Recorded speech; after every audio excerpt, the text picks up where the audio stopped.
Have you always been an entrepreneur growing up? When you were younger, were you finding ways to sell things, flip things, or when did it come to you? I've had one job. I had one job that paid a normal paycheck. So I was 16 and a busboy, and I said, this. Really? Yeah. No, I've always worked for myself my whole life. It's just like, making money's easy. So after you were 16, you left as a busboy. What did you go on to do then? Oh, then I was selling fake Jordache jeans out the swap meet. Fake Jordache jeans? I love it. You said out of swap meet? Yep. Really? I was selling fake Gucci bags, fake Jordache jeans, all sorts of, Wow. No, I just always buying and selling stuff, just figure out ways to make money. Yeah. Right. And how did the pawn shop business come into your life at that point? Okay, because I like me and my dad, we both wanted a pawn shop, but so there's a little drawn out story, but I'll tell it to you. So like, I'm 22 years old. Everyone's been telling me for years, you can't get a pawn license. You got to wait for someone to die. And then you got to pay $1 million for the license. As a 22-year-old, well, that's, you know, I mean, so I just go down to the city business license. I want to open a pawn shop. They say, well, you can't. I go, well, why not? And they go, so they hand me the city code that was written in 1955. Okay. When 25,000 people lived in Las Vegas. So apparently what happened, the good old boys got together and they wrote a city ordinance saying they would issue one more pawn license when the city population got to 250,000. And I was thinking, well, damn, it's got to be close. So every couple of weeks, every 2 weeks, every 3 weeks, I call the city statistician. And in April of 88, he says, yeah, we think it's 250,000. So as a 23-year-old, I go down to business license, well, like, give me my pawn license because I know I'm the first one here. They said no, but I got a lawyer, got in front of a judge, said, give me the license. Wow. And I got it for the 1955 price of $50. $50. What is because on the books, that's how much it was. What's the license now? Last one sold for $3 million. $3 million. You got it for $50. And that's one of the new ones that is really restricted. I got one of the grandfathered ones where I could do more stuff. So if you wanted to sell your pawn license, is that how it works? You can sell your pawn license to somebody else. And you come up with the cost. If you want to say it's $4 or $5 million, that's what. Well, no, because mine's worth a lot more than that because I have my business and everything associated with it. Gotcha. And how did the show come about? What was the process there? For lack of a better term, I was always a media whore. Okay, I was. No, I mean, you know, most people don't know this, but most pawn shops are owned by huge corporations. Right. Like Cash America, I think, has got 2,000 stores. Easy Corp's got over 500. I don't know the exact number. And so I'm competing against Walmart. So I'm not going to compete head to head with Walmart. You can't do that. So I'm Tiffany's. Okay. No, I mean, I literally tell my employees, like, you know, if the Queen of England walks into the store, she'll be proud to take a shit in our bathroom. Okay, you know, I got some Super Bowl rings and some World Series rings. I got some Picasso. I made sure all those stayed in there, like, never sold them.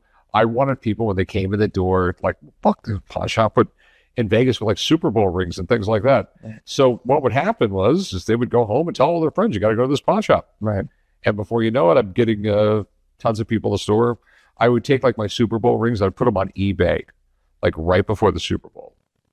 Okay, with a crazy reserve. I know they're not, I made sure they're not going to sell, but guaranteed I'd have a dozen newspapers, magazines, like a lot of times from like California or like Phoenix, they'd send a news crew up here because it's the hype right behind the Super Bowl. They got to see this pawn shop with Super Bowl rings. And I get tons of business out of it because it's all this free advertising. So like 20 years ago, then this reality thing started happening. Well, like, damn, if I get a reality show, get just a season or two, it'd be great for business. And then, so like I started pitching the show. I went through like, I finally hit a home run with my 17th production company I pitched. Because everyone kept on telling me no one wants to watch a show about 4 fat guys in a pawn shop. Yeah, that's how much Hollywood knows. And within a year, I was the #1 show on cable. Do you ever feel like the show overshadowed the actual business? No, business is business, dude. You know, I mean, first off, business, I mean, it's Darwinism, right? You evolve or die. Correct. Okay. That's why there's no more Sears. That's why there's no more Kmart. All these businesses, you know, they just kept on running them the same when the market changed and the world changed. And that's why they went out of business. Yeah. Darwin, you know, business is Darwinism, continually evolve or you will die. What's the most expensive item that you've ever bought that actually turned out to be fake? Ex-wife? That is the best answer I've ever heard in my life. Oh my God, that's definitely a viral answer. I love it. I love it. All right. You have a legitimate one though, or you want to? No, I've had plenty of things that turned out to be fake. I mean, like I had an autograph book by Shoeless Joe Jackson. I mean, there's been a lot of different things. Right. No guts, no glory. Right. Okay. I mean, like sometimes you just have to take a chance. I mean, I just bought like last year, girl comes in, she's got some, you know the way Eddie Van Halen striped his guitar? I forget what they call it, the Hot for Teacher guitar. So he had a pair of Converses like that. Now, supposedly they were his, and supposedly he wore them on stage, but like girl comes in and wants to sell them, but the autographs are real. And I literally tell her like, hey, I mean, if these were actually his and he wore them on stage, I get them photo matched and everything like that, I'll give you like 30, 40. I mean, we can negotiate a really big deal. Right. Okay. But she's like, no, I don't want to do the weight. It's just like, okay, so you know what?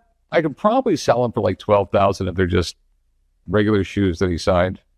So I'll give you $12,000. Because normally I give you like $6,000, but there's a possibility more of these on stage. And then I got a photo match and everything. He wore them on stage and everything like that.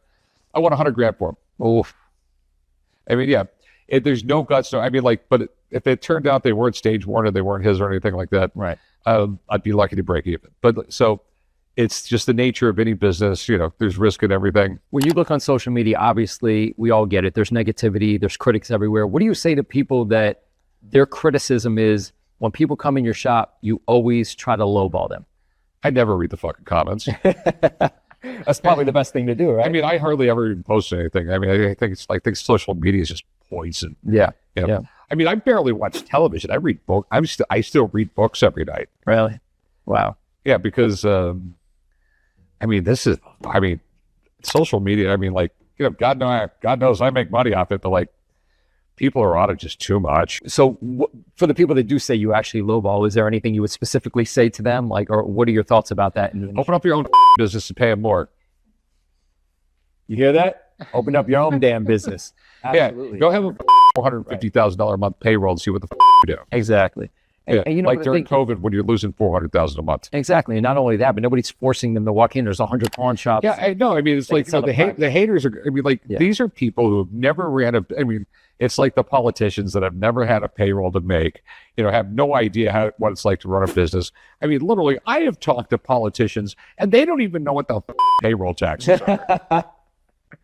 It's unbelievable. I don't literally. This was a couple years ago. I'm in D.C. and I'm doing something there, and there's a congressman there, and this guy did not know what FUTA tax is. FUTA tax is. Fill me in.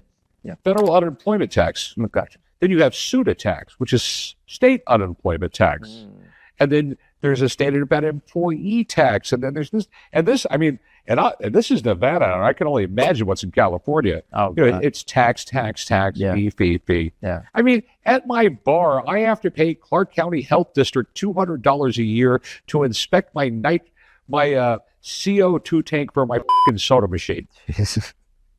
Unbelievable. So you feel like taxation is theft in a sense? Well, no, I mean, it's just... To a degree. I'm kind of a libertarian. I mean, like minimum government. Right. I agree. And it's just, oh, God. I mean, there's too much government.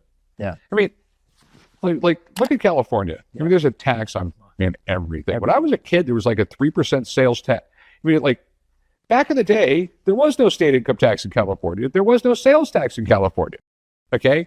There was just property tax, which was pretty cheap. But then it's just like more government. And it makes it hard on businesses. And that's why businesses go out of business. And that's why industry goes overseas. So everybody that watches the show knows that this is a very heavily family business. Yeah. Let's say down the road, 10 years down the road, you decide to retire. Would you ever allow somebody that's not in the family to take over the pawn shop? Yeah, they pay me enough money. I love this guy. I honestly love this guy. So it's all about business. It's not about... I mean, when I'm dead, my kids are going to get all my money anyway. Yeah. Were there any... Well, you mentioned before that you have a million things going on. You're flying planes, you got the podcast, you got this.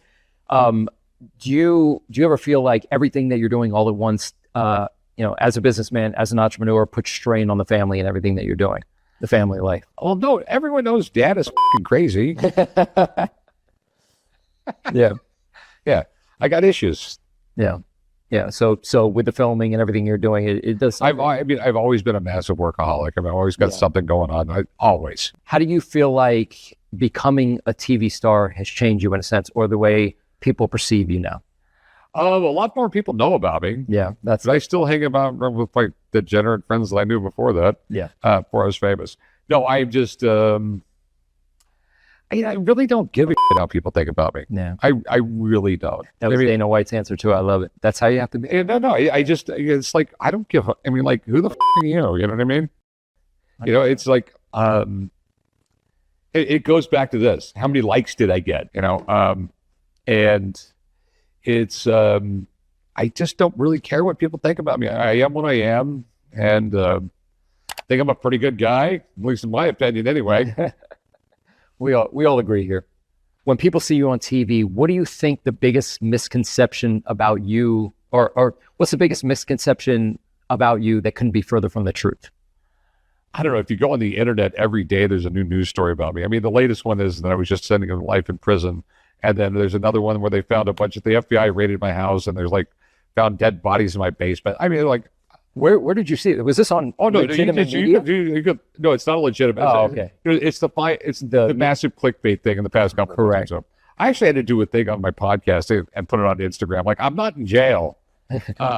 You actually went online. You actually had to tell people, guys, Yeah. I'm not in jail. Stop the nonsense. Yeah. See, that's what you were talking about, the craziness of social media. Is there any other crazy stories that you can remember that were put out about you that were absolutely not true?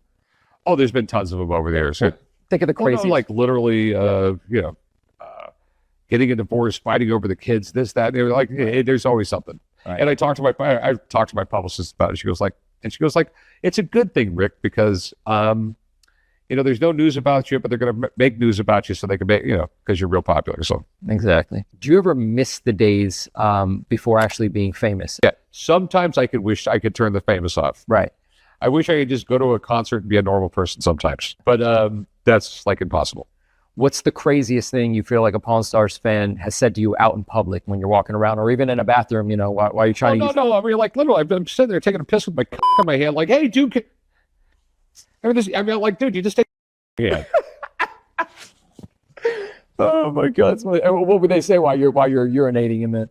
I mean, what would they say? No, like literally, I'm taking a piss. Like, are you Rick from Pawn Stars? I mean, like, yeah, dude, yeah, Geico, dude. You don't talk to the other guy when he's taking a piss. Exactly. You also have to realize that I didn't become famous till I was in my 40s. Right. Okay, and I also worked in a pawn shop in this used to be a bad part of town. Really? Yeah. Okay, yeah.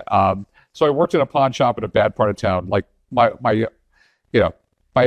almost the whole adult life, and then I became famous. So, and just working in a 24-hour pawn shop on this trip, over the years, definitely gives you a different perspective on life. Okay, because you see every aspect of society. Right. You see politicians, you see rich people, you see poor people, you see people in every kind of situation, and sort of turns you into an equal opportunity hater. Prior to the show blowing up, obviously on the History Channel, and obviously you got a dramatic jump in income, I would assume. How was the pawn shop doing prior to the actual show? It was doing really well. Yeah. Really well. What were you averaging? I was the most successful pawn shop in Vegas. Oh, really? There's a reason why those licenses are worth so much money. Can you tell us how much you were averaging prior to the show blowing up per year? It's like a couple million a year. Yeah, gotcha. I mean, it's a small business guy. 1 year I make nothing. Next year I make 2 million. And what do you average now with the show being the success that it is? A lot. Okay. Yeah. 100% a lot. I'm not. Well, I tell my girlfriend all the time I'm tired of being poor. That's why I work so much. 100%. So do you feel like you were poor? I mean, more majority of your life than you were rich? No, I mean, I've always done well. Right. Yeah. Making what? It's just you figure out what the world needs and give it to them. That's all you got to do. Yeah. I feel like that's the formula to any business, right? Yeah. You Just give people what they want. Yeah. 100%. Figure out what they want and give it to them. Yeah. 100%. I mean, and if you, here's the other thing, especially all the haters out there, he's got all this money. It's because I take risk. I mean, I remember one time, just a weird deal. Okay. There was this one company, this is 20 years ago. It had these like Chinese or Taiwanese tile saws. Okay. For cutting tile. Right. And all the Home Depots and Lowe's in the United States had like these great American made tile saws that's, were anywhere from like $500 to $1,000 or something like that. And this Chinese company got the deal to like go into all the Home Depots, but it was an American distributor with Chinese saws, but they had to buy out every tile saw at every Home Depot and Lowe's in the United States. Mm-hmm. I think it was 23 semi-loads. Wow. I was like, what do you want for them? So I bought every one of them. Really? Well, what was that transaction worth? I paid fucking nothing. I paid like $500,000 for them. I got like $1.5 million out of the tile size over the course of a year and a half. Right. Selling them on eBay. Yeah. Okay, here's another great one. Okay, you just have to see opportunity and take it. I mean, this is just a little bit of money I made, but this was 22 years ago. My wife at the time, we got a brand new baby, and he's like 3 months old, and she calls me up and like because we had really internet service or whatever. She goes like, "Can you go online and order me some Pody baby bottles?" I go, like, what? Yeah, they're called Pody baby bottles. I just saw them on Oprah. They look really cool. Yeah. I go, hold on. So your first kid, and you're watching Oprah, and they got these brand spanking new kind of baby bottle for infants, and you want to buy it right away because they were on Oprah. Yeah. She goes, yeah. I go, was it a rerun? She goes, no, it wasn't a rerun because they were talking about this time. I'm like, cool, I'll get you some. So like 10 minutes later, I'm on the phone to this guy going like, I know it's weird that a pawn shop wants 5,000 baby bottles. Where do I wire the money? And over the course of the next month, I sold 5,000 baby bottles on eBay, along with all the other stuff I said, because I already had a team of guys doing eBay. And I made an extra 10 grand that month. Wow. Because I just saw the opportunity. I took it. And I got 100 other little stories like that. The baby bottles is probably the weirdest one. But no, no guts, no glory. That's it. I mean, if you see the opportunity, do what you got to do. When I was talking to Dana White, I brought up a viral interview with Mike Tyson, where somebody asked him about legacy. Mike Tyson went on to say, who cares about legacy? It's all egotistical. When we're dead, we're dead. I asked Dana the same question. Dana said, your legacy isn't necessarily your business. It's more your family. Where do you fall in the category what you think legacy It's all my kids. And that's your legacy. My kids and my grandbabies, yeah. Not necessarily the pawn shop. No, the reason, they're biologically forever, it's burned. It should be burned in everybody's brain. It's everyone's brain screwed up nowadays. It's all about your kids. Right. All I care about is my kids doing great. Okay. I love them to death. I want a better life for them. I want a better world for them. That's why I went out and I endorsed Trump.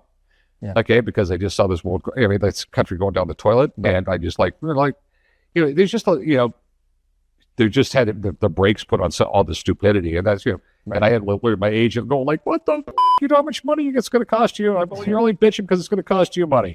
Yeah, because I had some very big endorsements. I used to do commercials for Microsoft. Oh, you did commercials for Microsoft? Yeah. Really? In what context? They would bring you on board to be the spokesperson for Microsoft, is what you're saying? Yeah, no, I was doing commercials for Microsoft. Oh, okay. Yeah, I was the talent. Yeah. Yeah, but then a lot of other, I can't barely get a commercial in the States anymore. I do them overseas all the time. Oh, right. Yeah, but no, it's because I care about my kids. I want to see my kids do better in life, and they're all doing great. I had one son pass away, but I'm sorry to hear yeah. that, but yeah. No, and I just, isn't that what it's all about? Yeah. 100%. That's your legacy. That's not your business. Okay, that's what 100%. it is. What's the most money you've made off a single transaction in the pawn shop? The most money I buy, percentage wise, okay, so this is back like 1991 when there wasn't an internet. Okay. And that is 26 years old.